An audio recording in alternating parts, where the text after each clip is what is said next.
अहिंसा तीर्थ प्रणेता, अहिंसा तीर्थ प्रणेता, जय जय हो भारत गौरव राष्ट्र संत प्रमुख सागर। स्वर्णिम स्वर्ण जयंती का अवसर ये महान है, मिलकर हम मनाएंगे गुरुवर देश की शान है प्रमुख सागर। जय हो गुरुवर प्रमुख सागर, जय हो गुरुवर।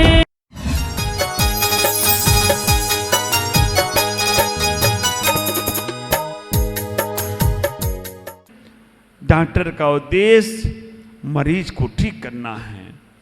आप विचार करके रखना, गुरु कभी कभी हमारे विपरीत बात कर देते हैं। तुम सोचते हो कि ऐसा होगा, लेकिन गुरु ऐसा होता ही नहीं है, ऐसा होगा ही नहीं। और दिख रहा है तुमको कि ये सही है, लेकिन गुरु कह रहे गलत हो गया। आप विचार करके रखना, अगर वो शिष्य की प्रशंसा करके उसे धर्म से जोड़ने का प्रयास करते हैं तो शिष्य कभी भी भटक सकता है।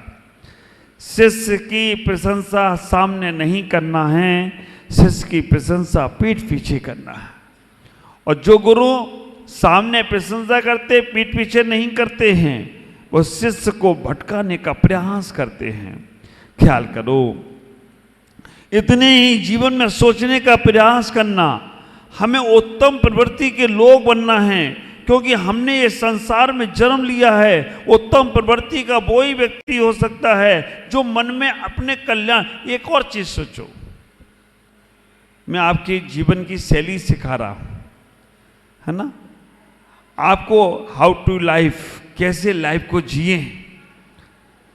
4 अपने जीवन के आयाम बनाओ।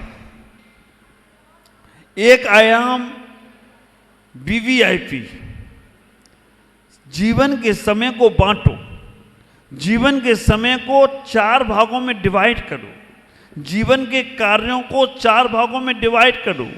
एक कार्य है वीवीआईपी, एक कार्य है वीआईपी, एक कार्य है सामान, और एक कार्य है फालतू। एक काम ऐसा है जो वीवीआईपी है, करना ही पड़ेगा, नेसेसरी है, उस काम को छोड़ नहीं सकते हो, वो वीवीआईपी है, उसे करना ही पड़ेगा। एक वीआईपी है, समय मिलेगा तो उसे भी करना है। एक सामान्य सा काम है, ज़्यादा ध्यान मत दो, जब मौका मिलेगा तब करोगे तो चलेगा। और एक फालतू काम है जिसका कोई लेना देना नहीं, जिससे कोई हमारे जीवन का उत्थान नहीं होना है, जिससे हमारे जीवन का प्रोग्रेस नहीं होना है, जिससे हमारा कोई लेना देना नहीं, वो फालतू का काम है, उसे डस्टबिन में डालती जाओ। अब आप विचार करना, सोचना कि आप अपने जीवन में इन कार्यों को कैसे बांटा है। वीवीआईपी, वीआईपी, सामान और फालतू। क्या है आपके जीवन में वीवीआईपी? क्या काम है ऐसा इंपॉर्टेंट जिसके बिना आपका काम नहीं चलता है, वो सोचो। दूसरे नंबर पर जो जरूरी है उसे सोचो। तीसरे नंबर पर उसे करना है, आज नहीं करोगे तो कल करेंगे तो चलेगा। और चौथा काम है फालतू का, जिसको आज क्या कभी नहीं करो तो भी जीवन जियोगे। चारों में से अगर आप रेशो निकालेंगे ना, तो चौथे नंबर का काम तुम्हारा वीवीआईपी है, उसको आप फालतू का काम है, अपनी धुलती नहीं दूसरे की धोरिया है। तरुण सागर से गांधी जी ने पूछा, सपने में आ गए तरुण सागर के गांधी जी, पूछा गांधी जी ने तरुण सागर से, ये आदमी क्यों रो रिया है? तरुण सागर ने कहा, बापू ये आदमी अपनी धुलती नहीं दूसरे की धोरिया है, इसलिए ही रो रिया है। चादर है छोटी, पैर ज्यादा पसार के सो रिया है, इसलिए ही रो रिया है। अपनी चलनी के छेद नहीं देख रिया है, दूसरे के सुई के छेद देख रिया है, इसलिए रो रिया है। अपनी थाली की बिल्ली नहीं दिखती, दूसरे की थाली की इल्ली देख रिया है, इसलिए रो रिया है। अब विचार कर, हम इतने फालतू कामों में लगे हैं पड़ोसी के घर में क्या हो गया, उसके यहां पर क्या हो गया। आप देखो, एक पेपर फोटो अखबार, एक अखबार 4 बार पढ़ते हो। तुमसे कहा जाए मंदिर आया करो, गुरुजी आए हैं उनके प्रवचन सुन लिया करो, टाइम नहीं है। और वही आदमी 4 बार उसी अखबार को बार बार पढ़ता रहेगा। अरे चलो, आजकल अखबार का महाराज मॉडर्न जमाना है, कहाँ अखबार में आ गए, आजकल तो ई अखबार आ गया है, मोबाइल पे आ गया है। कितना तुम्हारा फालतू का समय किस में जा रहा है? शॉर्ट वीडियो, वो क्या होता है, वो रील है ना, एक से एक रील। और आदमी इतना इतना हो गया, रील देखते देखते रील बनाने लग गया। घर में रहता है, पत्नी को ही तैयार कर लिया, मैं वीडियो लगा दिया है, अब मैं करूंगा, तुम नाटक करना।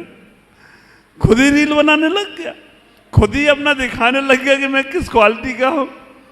ख्याल करके रखो, कितना उस रील बनाने में और रील देखने में क्या आज तक कुछ मिला? लेकिन तुम्हारे लिए IMP हो गया। मोबाइल हाथ में आते ही, अब देखना, आप ये मोबाइल है ना, मोबाइल का नेटवर्क चला जाए तो आदमी गेम खेलना शुरू कर देता है, क्योंकि पहले से रिकॉर्ड करके रखे। मोबाइल का नेटवर्क चला जाए तो गेम खेलना शुरू कर देता है, और आदमी का नेटवर्क खत्म हो जाए तो आदमी से गेम खेलना शुरू कर देता है। एक गेम जब तक खेलता रहेगा तब तक वो कुछ नहीं कर सकता। फालतू के कामों में आपके पास जो मोबाइल है उसमें आप कितना बड़ा, अभी भगवान, आप खुद सोचना, विचार करना, अभी इस मोबाइल में आप महावीर जी का अभिषेक देख सकते हो, है ना, आप समय शिखर की वंदना कर सकते हो, आप साधुओं के प्रवचन सुन सकते हो। लेकिन मोबाइल आते ही हाथ में क्या होता है, जो आ रहा है उसे देखना शुरू कर देते हो। और वो इतना ज्यादा माया जाल है कि तुम निकलना चाहो तो निकल नहीं सकते। उसके बाद और क्या होगा, उसके बाद और क्या होगा, उसके बाद और क्या होगा। बच्चूराम बेटा उसी में फंस गए, फालतू के कामों में।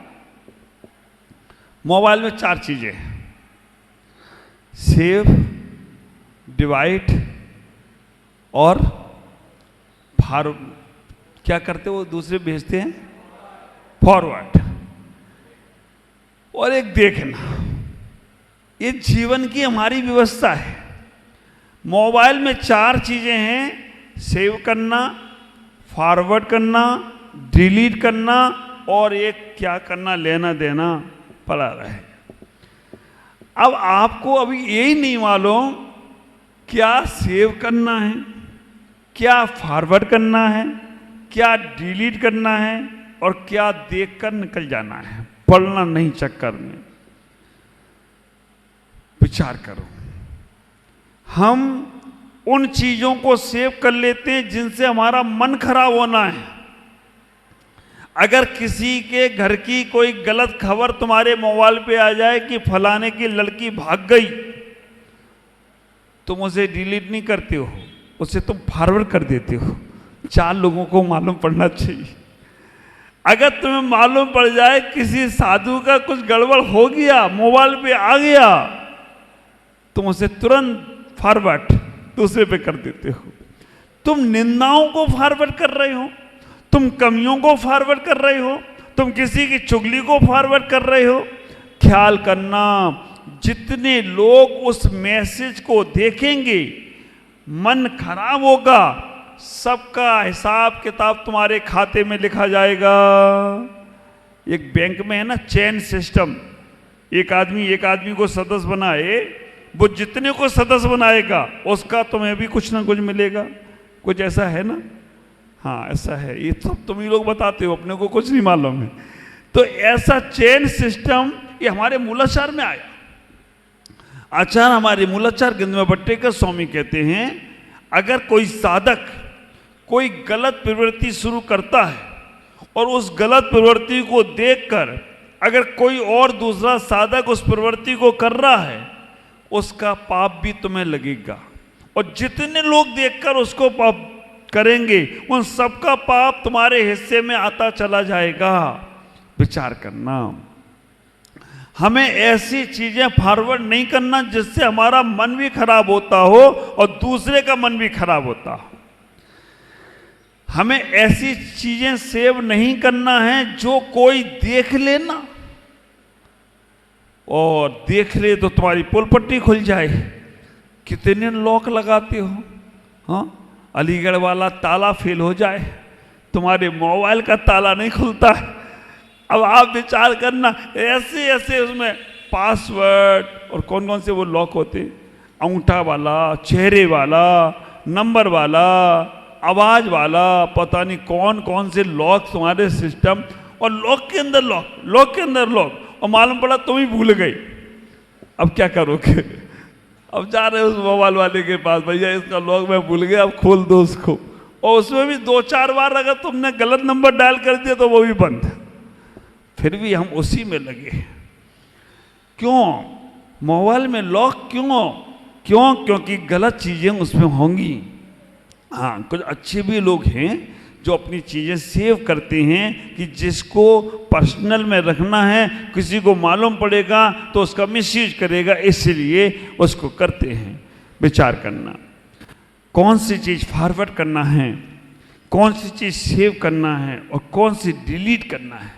डिलीट करने के लिए आप विचार करके रखो। कई बार ऐसा होता है, कोई भी व्यक्ति आपको ग्रुप में जोड़ लेता है तो वो जो होता है मैसेज, और आप मोबाइल खुलते ही फरवर इतने सारे मैसेज आते, मालूम पड़ा कि उन मैसेज को देखने में तुम्हारी सुबह से शाम हो गई। क्या करते हो? समझदार आदमी वो ग्रुप को ही डिलीट कर देता है। कई भाई आदमी होता ना, पहले का आदमी था वो करता था, नेकी कर दरिया में डाल। आजकल का आदमी क्या करता है? कुछ भी कर मोबाइल में डाल, क्योंकि वही सेव है। कुछ भी कर मोबाइल में डाल, फेसबुक में डाल, है ना, और मालूम पड़ जाए उसमें कहीं पकड़ में आ गए तुम तो तुम, और सबसे ज्यादा पकड़े जा रहे हैं लोग मोबाइल की तरफ से। कुछ भी करो, तुम्हारी हर चीज को वहां रिकॉर्ड किया जा रहा है। हर चीज जो तुमने मोबाइल हाथ में लिया, और अभी तो ऐसा मोबाइल आ रहा है, आने वाला है, तुम जो सोचोगे ना वो मोबाइल वैसे ही एक्टिव चालू हो जाएगा। तुमने कहा मुझे यहां जाना है, वो मोबाइल अपने आप तुम्हें रास्ता बताने लग जाएगा। तुमने कहा मुझे ये काम करना है, मोबाइल अपने आप तुम्हारे मन को पढ़ने वाला आ रहा है मोबाइल, और तुम्हें आ गया, वैसी आ जाता है। आप विचार करना, तुमने कहा इस आदमी ने मेरा खराब किया है, इससे बदला लेना है, वो बंदूक दिखाने लगेगा मोबाइल, कि बंदूक से भी बदला ले सकते हो, तलवार से भी ले सकते हो, तो कैसे तो ये सारी दुष्प्रवृत्तियां हैं। हम फालतू के कामों में लग गए, हम इतनी चीजों में लग गए हैं कि हमने अपनी वीवीआईपी समय को समझा नहीं। ख्याल करो, हमारा धर्म ध्यान वीवीआईपी होना चाहिए। हमारा धर्म ध्यान आत्म कल्याण का समय वीवीआईपी होना चाहिए। दुनियादारी से मतलब नहीं, हमें सबसे पहले आत्म कल्याण के लिए समय निकालना है, क्योंकि वो समय तुम्हारे जीवन का इस जन्म को नहीं सुधारेगा, अगले जन्म को भी सुधारेगा। वीवीआईपी। दूसरे नंबर पर, शरीर के लिए हमें जो काम करना है वो वीआईपी होना चाहिए। तीसरे नंबर पर, परिवार के लिए जो काम करना है वो काम सामान होना चाहिए। चौथे नंबर पर, दुनियादारी के लिए सोचना है, वो सब काम फालतू के। अब आप लगा लेना, हमारे आचार्यों ने इस बात को कहा, मैं उन्हीं आचार की बात को सरल तरीके से कह रहा हूं। उत्तमा स्वात्म चिंता, शरीर चिंता मध्यमा, काम चिंता अधमा, और पर चिंता धमाधमा। आचार कह देते हैं वीवीआईपी केवल आत्म कल्याण का कार्य। सुबह से उठो, सबसे पहले सोचो किसमें मेरा भला है। भगवान महावीर स्वामी ने कह दिया, जियो और जीने दो, लिव एंड लेट, जियो और जीने दो। लेकिन आज का आदमी क्या हो गया, पियो और, कौन बोला पीने दो, अब विचार करके रखना। आज का आदमी सोचता है मरो और मरने दो, नहीं, ये हमारी संस्कृति नहीं है। हमें सबसे पहले आत्म कल्याण का, अब आपको यही नहीं मालूम कि कल्याण होगा किसमें। गलती कार्यों की नहीं है, गलती हमें मालूम ही नहीं, बताया भी नहीं किसी ने बताया नहीं कि हमारा कल्याण किसमें होगा। आचार्य कहते हैं, पद्मनंदी आचार्य पंचविंशति काय ग्रंथ के अंदर कहते हैं, प्रातः काल उत्थायते ध्यायते पंच नमस्कार कृते सती को हम को मम किम निज धर्मा इति विचिंतते। सुबह से उठो, कोई चीज की चिंता मत करो, सब काम समय पे अपने आप होंगे। सूर्य अपने आप सुबह निकलेगा, पक्षी अपने आप चहकेंगे। सुबह से उठकर प्रातः काल उत्थायते ध्यायते पंच नमस्कार कृते सती, अपना पंच नमस्कार मंत्र को ध्याकर अपना चिंतन करो। सुबह से उठकर मेडिटेशन में जाओ, सुबह से उठकर ध्यान में जाने का प्रयास करो, पंच परमेष्ठी का नाम स्मरण करो। मैं कौन हूं, कहां से आया हूं और कहां जाना है, विचार तो करो। 5 मिनट भी आप अपने लिए विचार नहीं करते हैं। ये बात संगति की बात को कहने के लिए हमारे कहते हैं कि एक घड़ी आदि में बुनियाद, तुलसी संगत साधु की हरे कोटि अपराध। आप विचार करना, तुलसीदास जैसे संत फकीर भी कह जाते हैं कि एक घड़ी आदि में बुनियाद, तुलसी संगत साधु की हरे कोटि अपराध। एक घड़ी 24 मिनट की, 24 मिनट अपना ध्यान न कर पाओ कोई बात नहीं, 12 मिनट में ना कर पाओ तो 6 मिनट अपने लिए निकालने का प्रयास करो। उत्तम प्रवृत्ति के लोग आत्म कल्याण के लिए सोचते हैं, कोई भी कार्य करें। मेरी एक पुस्तक है गृहस्थ गीता, अगर आपको मिल जाए तो जरूर पढ़ना। सुबह से शाम तक 24 घंटे धर्म ध्यान कैसे करना है, उठने में, बैठने में, चलने में, बोलने में, हर वक्त धर्म ध्यान हो सकता है। यहां तक कि हमारे आचार्य ने कह दिया, तुम्हारे पाखाने में भी धर्म ध्यान हो सकता है, पाकशाला में भी धर्म ध्यान हो सकता है, पाखाने में भी धर्म ध्यान हो सकता है, अगर हमने अपनी बुद्धि विवेक क्रिया को लगाने का प्रयास किया। उत्तम प्रवृत्ति के लोग जब तक कार्य पूरा नहीं होता है छोड़ते नहीं हैं। मध्यम प्रवृत्ति के लोग थोड़ी कठिनाइयां आती हैं तो छोड़ देते हैं। जघन प्रवृत्ति के लोग सोचते बहुत हैं, करते कुछ भी नहीं हैं। और निकृष्ट वाले तो सोचते ही नहीं हैं, जैसा चल रहा है चलने दो। हमारी प्रवृत्ति बदलना चाहिए, हमारे मन बदलना चाहिए। और वीवीआईपी कार्यों में आत्म कल्याण के जो भी कार्य के मौका मिले, सोच के रखना बहुत मुश्किल से मिलता है। कितने पुण्यशाली हैं आप, कितने सौभाग्यशाली हैं आप। बरपेटा में 2 दिन की जगह 4 दिन का लाभ मिल गया, और चारों दिन का लाभ लेने के लिए सुबह दोपहर शाम पूरा दिन आप लोग लाभ लेने का प्रयास कर रहे हो। पुण्य भी होना चाहिए। ख्याल करो, मार्केट में सामान खरीदने जाओ, जेब में पैसा नहीं है, मार्केट से खाली आ जाओगे, है ना। अब ख्याल करो, बुढ़िया चली चना भुनाने, है ना वो।